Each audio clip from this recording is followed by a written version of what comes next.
प्रिय शिक्षार्थियों, संस्कृत की इस कक्षा में आप सबका स्वागत है। आज हम समास के बारे में पढ़ेंगे। समास किसे कहते हैं? सबसे पहले यह प्रश्न उठता है। अपनी बुक्स भी आप निकाल के रख लें ताकि बेहतर तरीके से आप समझ सकें। समास क्या है?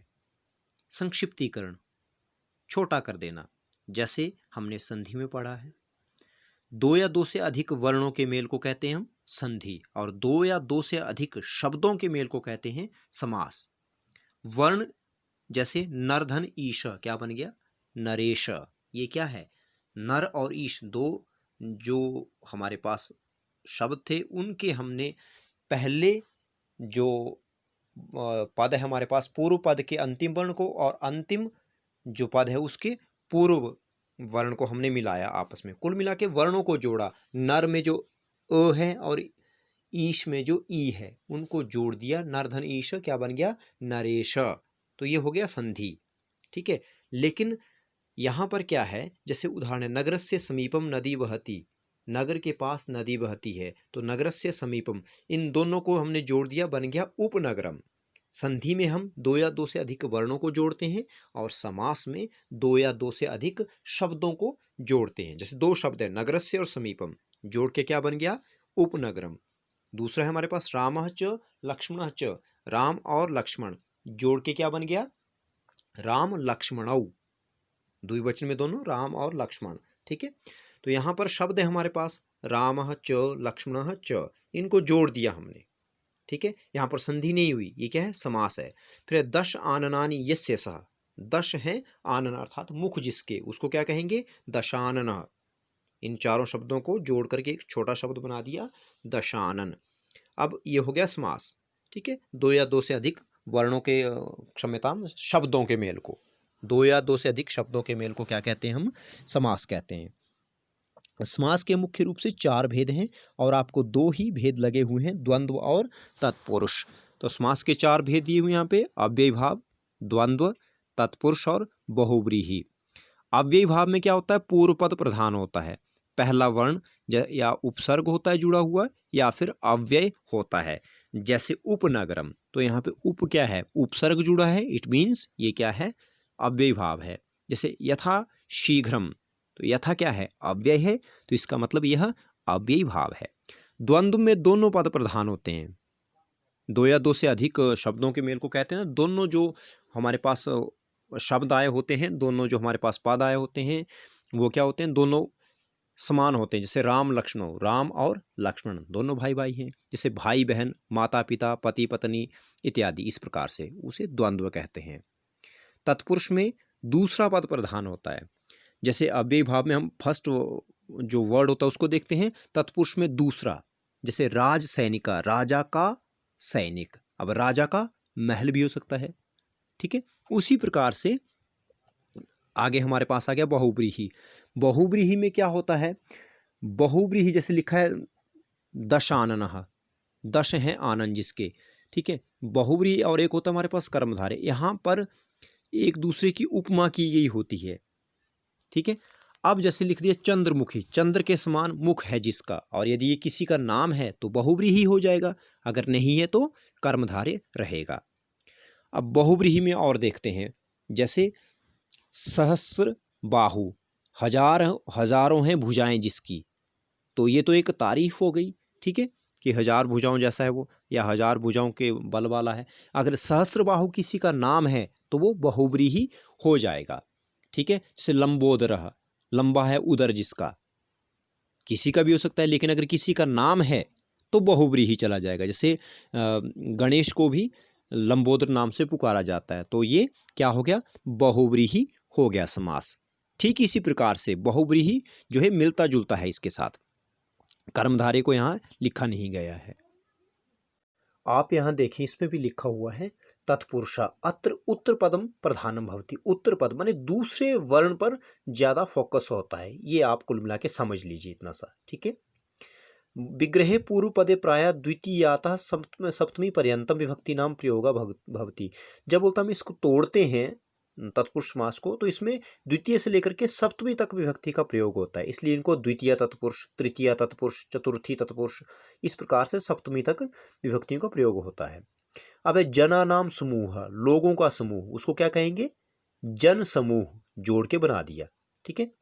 अब है शरणम आगतः, शरणागतः, शरण में आया हुआ।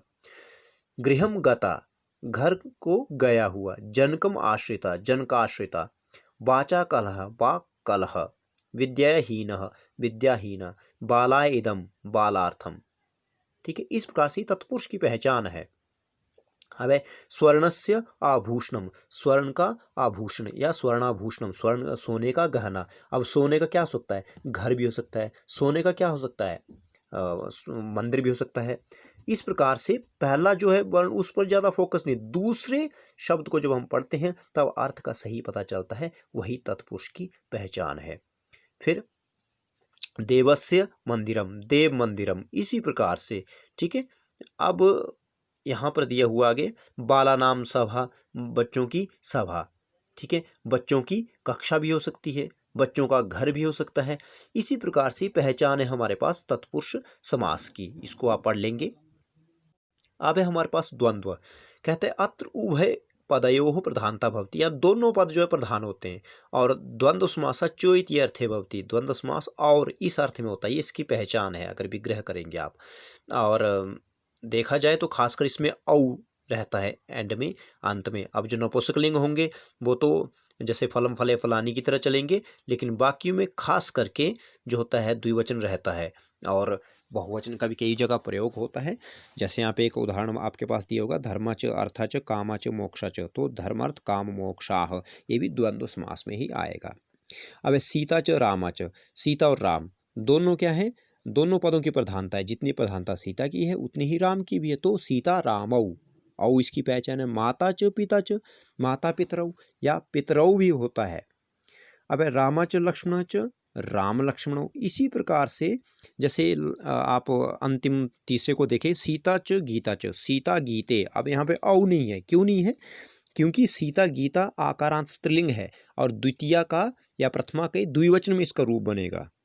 ठीक है। जैसे लता लते, उसीलिए सीता गीते, क्योंकि द्विवचन है ये। भीमा च अर्जुन च, भीमा अर्जुनो। कृष्ण च बलरामा च, कृष्ण बलरामो, क्योंकि दोनों समान है, दोनों तुल्य वर्ण है यहाँ पर।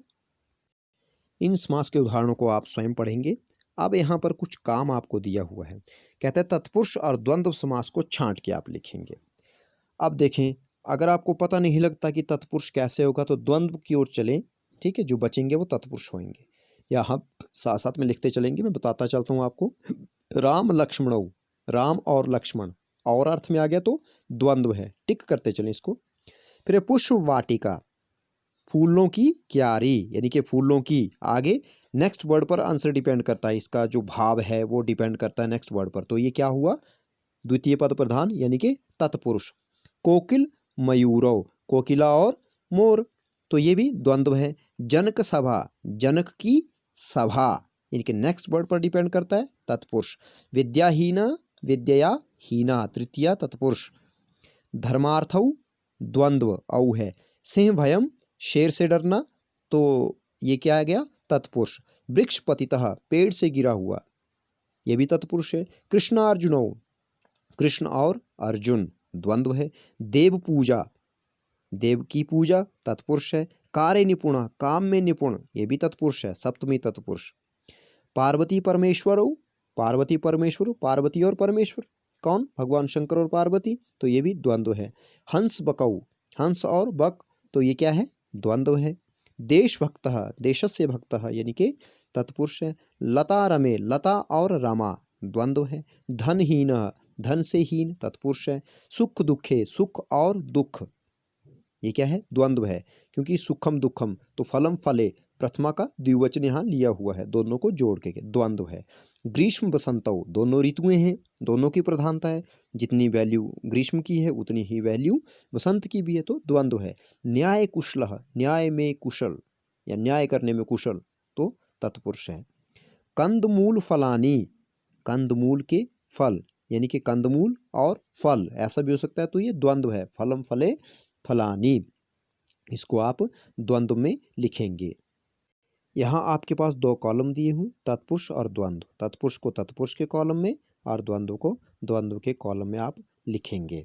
इतियोम शम। इस प्रकार आपका यह अभ्यास कार्य समाप्त हुआ।